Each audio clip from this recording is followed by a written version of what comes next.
अस्सलामुअलैकुम। आज के लेक्चर में हमारे पास प्रीवियस पेपर्स में से एमसीक्यूज होंगे। वेरी इंपॉर्टेंट एमसीक्यूज हैं। कोई भी पीएससी हो, सीएसएस हो या एनटीएस हो या कोई भी कॉम्पिटिटिव एग्जाम हो, तो इनको स्टार्ट करने के लिए हम लैपटॉप की स्क्रीन पे चलते हैं। पिछले लेक्चर में हमने 24 तक एमसीक्यूज पढ़े थे और पिछले लेक्चर में हमने इंग्लिश पोर्शन, मैथमेटिक्स पोर्शन और साइंस का पोर्शन पढ़ा था। ये एक एनटीएस का पेपर आया था, एलिमेंट्री टीचर या जूनियर जनरल लाइन भी आप कह सकते हैं इसको।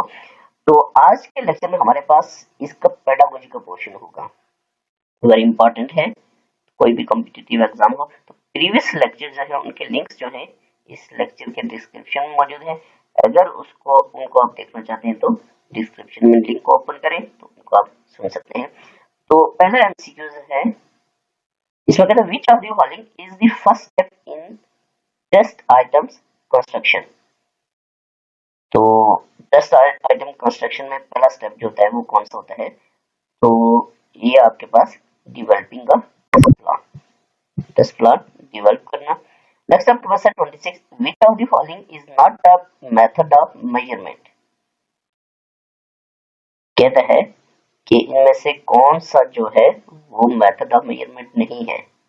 ठीक है, तो रोल कॉल, ऑब्जर्वेशन, चेकलिस्ट या क्वेश्चनिंग। तो रोल कॉल जो है ये is not the method of measurement, measurement का मेथड नहीं है। नेक्स्ट आपके पास है 27। तो 27 में कहता है which of the following is not a step of classroom management assessment। तो planning, parents meeting, monitoring, evaluation. तो डेफिनेट बात है प्लानिंग जो है वो स्टेप ऑफ क्लासरूम असेसमेंट है बिल्कुल। पेरेंट्स मीटिंग जो है ये is not the step of classroom assessment, ये डायरेक्ट क्लासरूम असेसमेंट में नहीं आता। ठीक है ना, तो ये आपके पास भी आ जाएगा। मॉनिटरिंग भी आता है, इवैल्यूएशन भी आता है। नेक्स्ट आपके पास है 28, SAT is an example of dash assessment. तो ये फॉर्मेटिव है, समेटिव है या इनफॉर्मल है। ये आपके पास 4 ऑप्शन जो है वो दिया हुआ है पोर्टफोलियो। ठीक है, तो 28 का आपके पास आ जाएगा बी, ये समेटिव असेसमेंट के एग्जांपल है। नेक्स्ट आपके पास है क्वेश्चन नंबर 29। इसमें कहता है an example of performance assessment is. तो कहता है कि परफॉर्मेंस असेसमेंट की एग्जांपल कौन सी है। तो 29 का आपके पास आ जाएगा ये कहता है self reflection of student evaluation their work या an incomplete statement to be completed through appropriate words। Students finds the area of a classroom in order to figure out how much carpet will be needed। तो definite बात है कि an example of performance assessment is ये students finds the area of a classroom in order to figure out how much carpet will be needed। Next आपके पास है 30 MCQs। तो 30 में कहता है, इसमें कहता है the audio language method is a method of foreign language teaching which emphasizes the teaching of listening and writing, reading, speaking या singing। तो 30 का आपके पास आ जाएगा सी, स्पीकिंग। ठीक है, नेक्स्ट आपके पास है 31।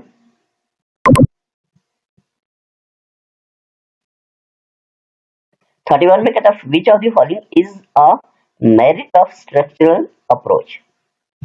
Focus writing skill, reading improvement, speech in emphasize, suitable for higher class। तो 31 का आपके पास आ जाएगा सी, ये स्पीच इन emphasize। नेक्स्ट आपके पास है 32। इसमें कहते हैं which of the following is characteristic of audio language method।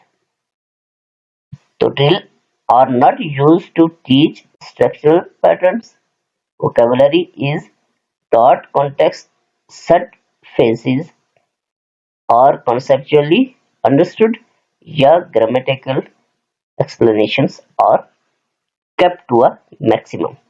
32 का आपके पास आ जाएगा B, vocabulary is taught context. Next आपके पास है क्वेश्चन नंबर 33. इसमें कहते हैं which competency focuses on suggestoppedia, तो कम्युनिकेशन, राइटिंग, ग्रामर या रीडिंग. तो 33 का आपके पास आ जाएगा डी, ये रीडिंग. नेक्स्ट आपके पास 34 इन suggestoppedia listening skill is developed proof, तो A communication, B writing, C grammar या डी रीडिंग. तो 34 का आपके पास आ जाएगा सी ग्रामर. नेक्स्ट आपके पास है 35, जिसमें कहता है the basic purpose of classroom management is to. Classroom management का बेसिक पर्पस क्या है, तो 35 का जाएगा C deals effectively with disruptive students.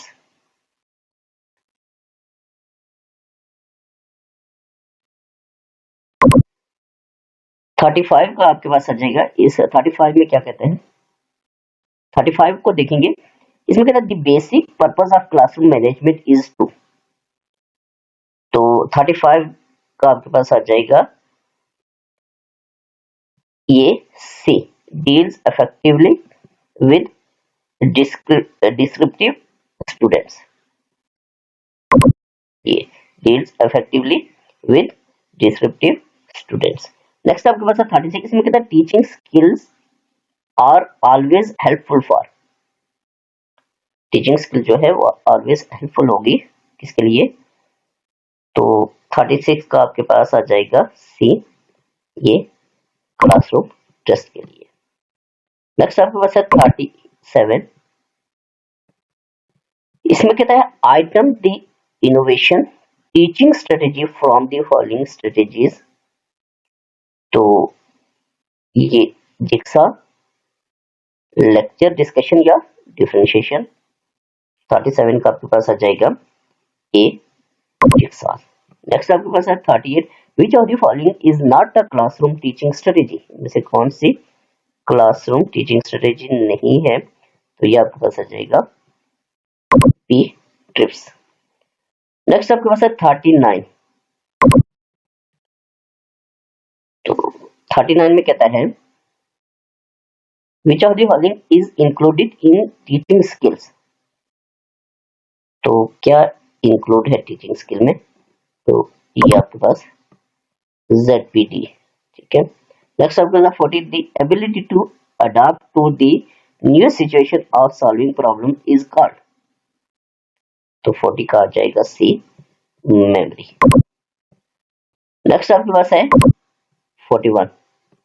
Which of the following is disadvantage of use method in education in Pakistani context, memory extension, retention या complexity, remover, expensive या concentration developers. तो 41 का जाएगा आपके पास सी एक्सपेंसिव.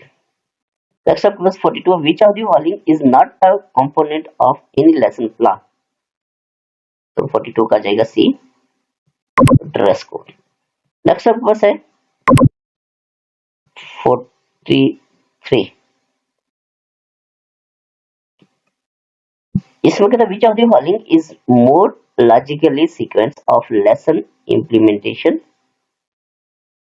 तो sequence of lesson implementation is 43 का आपके पास आ जाएगा ये डी है, interaction, learning, motivation and assessment. Next आपके पास 44. इसमें कहता है which of the following is advantage of use of ICT in education, तो 44 का आपके पास आ जाएगा ये images can easily be used in teaching and improving the retentive memory of students, ये दिया जाएगा। नेक्स्ट अपने से 45, इसमें कहता है financial year in Pakistan begin on, तो फाइनेंशियल ईयर जो है, बजट जो है वो शुरू होता है आपके पास 1 जुलाई से, सी आ जाएगा। नेक्स्ट अब क्या 46 में the record of events which furnishes material for a resistor of school is called, तो 46 से ये आपके पास आ जाएगा लॉग बुक होती है, ठीक है। नेक्स्ट 47 है record of financial transactions of the school is kept in, तो स्कूल का जो फाइनेंशियल रिकॉर्ड है वो मेंटेन होता है आपके पास ये कैश बुक में, ठीक है। नेक्स्ट आपके पास 48 में कहता है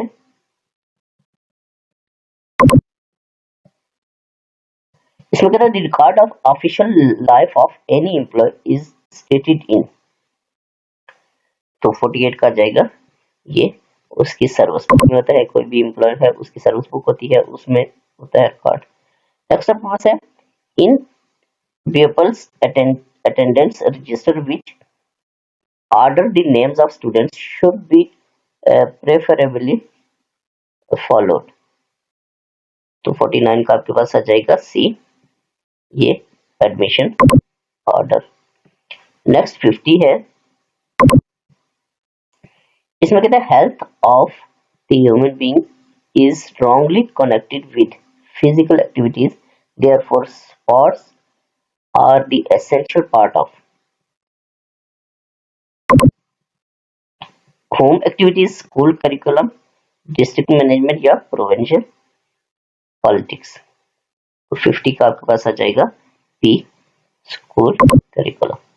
Next 51 है the activity that may be arranged for the emotional development of learner is, तो 51 का आपके पास आ जाएगा B special सर्विस। नेक्स्ट आपके पास आ जाएगा 52,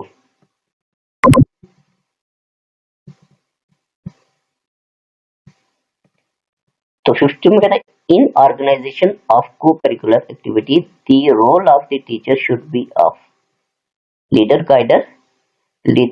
गाइड या मैनेजर या फैसिलिटेटर, तो 52 का आ जाएगा आपके पास ये फैसिलिटेटर होता है, ठीक है।